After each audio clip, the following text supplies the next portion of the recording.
Let us explore the intersection between meditation and the simplicity of centered spontaneity. I'm reminded of a comedian who described an archetypical, uptight, overly precise German engineer trying to be a stand-up comedian, who spoke to the audience and said, "And now it is time for the spontaneous part of the show." Whereupon he quickly reached into his hip pocket and pulled out a 3x5 card full of his spontaneous jokes. Clearly our friend was absent the day in school when they discussed what spontaneity meant.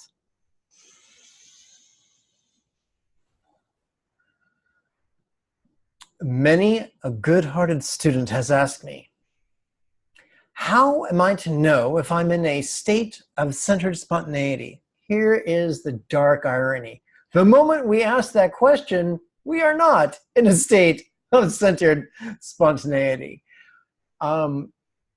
Good-hearted people often ask, well, surely I need plans. And so let's explore that in two levels. The first level is the genesis of the plan. Do we write a plan from a place of contrivance, or does the plan flow through us from a place of centered spontaneity? The second area is the application of the plan. You can have the most inspired plan, but if we apply it neurotically, in a controlled, fearful, almost aggressive manner, it will not do us nearly as much benefit as if we had followed it gently. Once again, from a place of centered spontaneity, flowing with a plan in a relaxed way.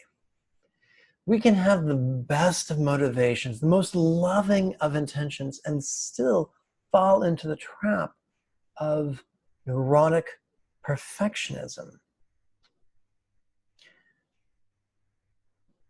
One of the most horrifying realizations an adult or an adolescent can have is that despite how much love we have for the recipients of our actions, despite how much enthusiasm, sincere enthusiasm we have for the task at hand, we could still screw up. Regardless of how centered and spontaneous we are, we could screw up. Regardless of how precise and uptight and perfectionistic we are, we can still screw up.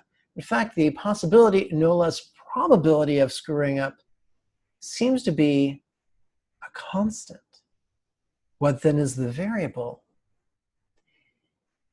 In the vast expanse of our own profound fallibility, the variable is, A, will we make a mistake from a place of centered spontaneity as opposed to scatteredness or contrivance?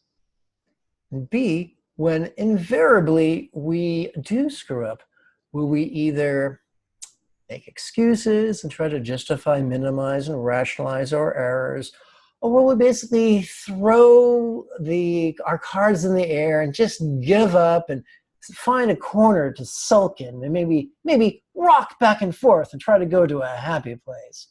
Or in the midst of our own boo-boos, will we be vulnerable and allow the perception of our errors to sink in and seep around our defense mechanisms into our metaphoric viscera? Take it to heart, for most assuredly, there is a direct relationship. The more vulnerable we are to our own errors, the more profoundly we learn from them. Long story short, once we ask if we're in centered spontaneity, we're probably out of it. Yes, we can use a plan. A, it must be formulated from a place of centered spontaneity, and it must also be executed from that self-same place.